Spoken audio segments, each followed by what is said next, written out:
Assalamualaikum warahmatullahi wabarakatuh. Anak-anak, tetap semangat hari ini. Semoga kita selalu dalam lindungan Allah Subhanahu wa taala, dijauhkan dari segala macam bahaya, musibah dan bala serta wabah yang melanda pada saat ini. Berjumpa lagi dengan Pak Rahman dalam muatan PPKN tema 4, kewajiban dan hakku, subtema 1 dan 2, bagian pertama. Tema 4, subtema 1, kewajiban dan hakku di rumah. Yang pertama, kewajiban dan hak anak di rumah. Yang kedua, kerjasama dalam keberagaman. 3, kewajiban dan hak tentang makanan. 4, hak dan kewajiban terhadap tempat tinggal. Tema 4, subtema 2, kewajiban dan hakku di sekolah. Kewajiban dan hak anak di rumah. Manusia termasuk makhluk sosial. Sebagai makhluk sosial, manusia tidak bisa hidup sendiri. Oleh sebab itu, antar sesama manusia wajib saling mengasihi dan menyayangi. Makhluk sosial adalah makhluk yang membutuhkan makhluk lain dalam memenuhi kebutuhan hidupnya. Kemudian, apa itu kewajiban? Kewajiban adalah segala sesuatu yang harus dikerjakan. Berikut contoh kewajiban kita sebagai anak. Di antaranya, menyayangi anggota keluarga, mendoakan orang tua setiap hari, berterima kasih kepada orang tua, taat dan patuh kepada orang tua, serta membantu pekerjaan orang tua di rumah. Di dalam kewajiban, setiap kewajiban selalu ada hak yang kita dapatkan. Hak adalah segala sesuatu yang harus diterima oleh setiap orang sejak lahir. Beberapa contoh hak kita sebagai seorang anak di antaranya disayangi anggota keluarga, mendapatkan perlindungan dan keamanan,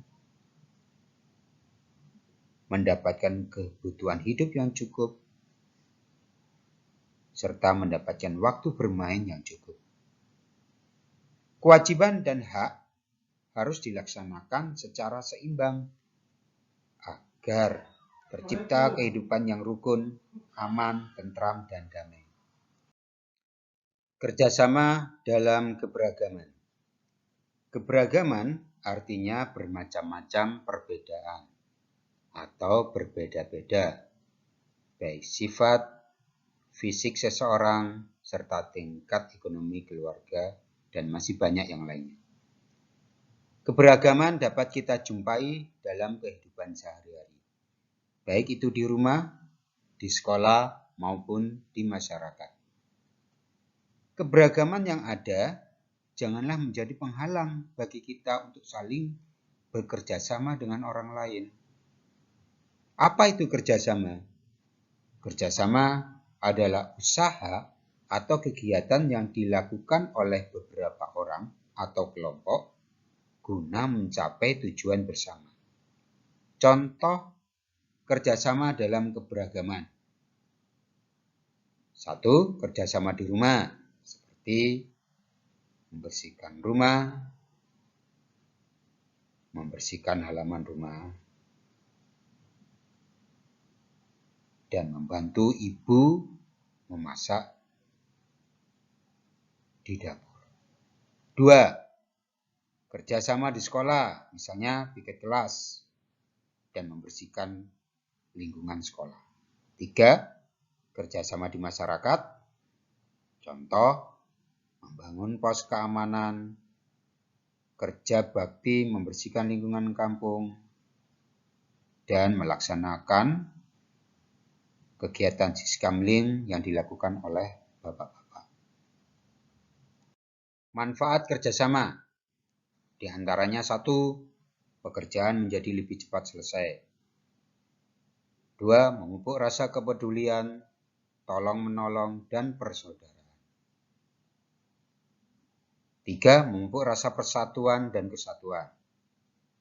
4. Tercipta suasana tertib, aman, dan nyaman. Sikap yang harus dikembangkan dalam keberagaman agar kita bisa bekerja sama. 1. Sikap toleransi, yaitu sikap saling menghormati dan menghargai segala perbedaan. 2. Saling tolong-menolong dan bahu-membahu dalam pembangunan. 3. Saling mendukung antar warga. Hal-hal yang dapat menghambat kerjasama. 1. Tidak mau berbagi ide atau pendapat. 2. Tidak mau mendengarkan pendapat orang lain. 3. Berburuk sangka kepada orang lain. 4. Keras kepala dan egois atau ingin menang sendiri. Kewajiban dan hak tentang makanan. Makan adalah kebutuhan pokok setiap makhluk hidup.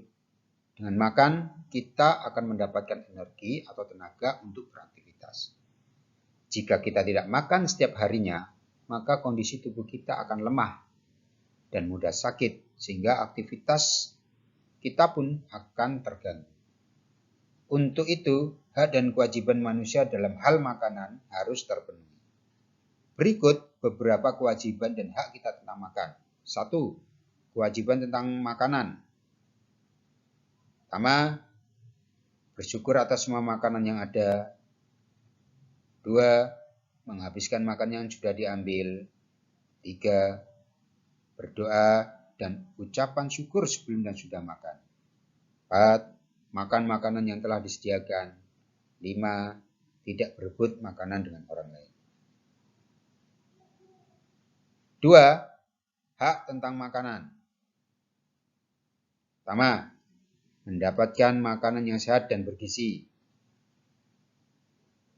2. Mendapatkan sarapan pagi, makan siang, dan makan malam setiap harinya. 3. Mendapatkan air minum yang sehat. 4. Memilih makanan yang sehat dan bergizi. 5. Mengambil makanan secukupnya. Hak dan kewajiban terhadap tempat tinggal. Rumah adalah tempat tinggal untuk semua anggota keluarga. Selain itu, rumah juga berfungsi sebagai tempat berlindung dan beristirahat. Memiliki rumah yang nyaman, bersih, dan sehat akan membuat penghuninya kerasan tinggal di rumah karena merasa nyaman, tenang, dan damai. Untuk itu, kebersihan dan kerapian rumah merupakan tanggung jawab seluruh anggota keluarga. Rumah yang bersih dapat mencegah anggota keluarga dari sakit. Berikut beberapa kewajiban dan hak terhadap tempat tinggal. 1. Kewajiban tentang rumah. A. Bersyukur kepada Allah SWT karena telah memiliki tempat tinggal. B. Membantu merapikan dan menata ruangan tempat tinggal kita. C. Menjaga kebersihan dan kerapian rumah. D. Saling mencintai, menjaga, melindungi, dan menghargai antar anggota keluarga. E. Bicara lemah lembut dan sopan antar anggota keluarga. 2. Hak tentang rumah. A. Mendapatkan rumah yang bersih dan rapi. B. Mendapatkan kedamaian dan kenyamanan tempat tinggal. C. Mendapatkan tempat tinggal. D. Dicintai, dijaga, dilindungi, dan dihargai oleh anggota keluarga. E. Diperlakukan dengan lembut dan sopan. Tema 4, subtema 2, kewajiban dan hakku di sekolah. Sekolah adalah lingkungan kedua bagi anak-anak setelah lingkungan keluarga. Di sekolah, anak-anak mendapatkan banyak pengetahuan dan bergaul dengan teman-teman yang berbeda. Seperti halnya di rumah, anak-anak juga memiliki hak dan kewajiban di sekolah. Berikut beberapa hak dan kewajiban siswa di sekolah. 1. Kewajiban siswa di sekolah. A. menjaga kebersihan lingkungan sekolah agar indah dan rapi. B. Merawat dan menjaga taman sekolah dan lingkungan sekitarnya. C. Menjaga kebersihan dan kerapian ruang kelas. D. Mengikuti seluruh kegiatan pembelajaran dengan baik. E. Menjaga dan merawat fasilitas yang ada. F. Mengikuti ulangan atau tes yang diadakan sekolah. G. Mentaati tata tertib sekolah. 2. Hak siswa di sekolah. A. Mendapatkan lingkungan yang sehat dan segar. B. Memperoleh udara yang segar dan sejuk. C. Memperoleh ruang belajar yang sehat dan menyenangkan. D.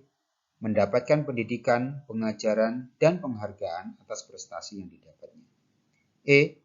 Menggunakan fasilitas pembelajaran sesuai ketentuan yang berlaku. F. Mendapatkan laporan dan umpan balik hasil proses pendidikan yang diikutinya. G.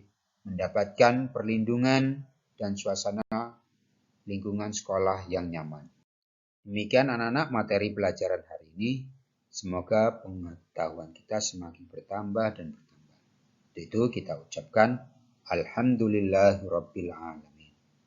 Wassalamualaikum warahmatullahi wabarakatuh dan sampai jumpa di bagian yang kedua.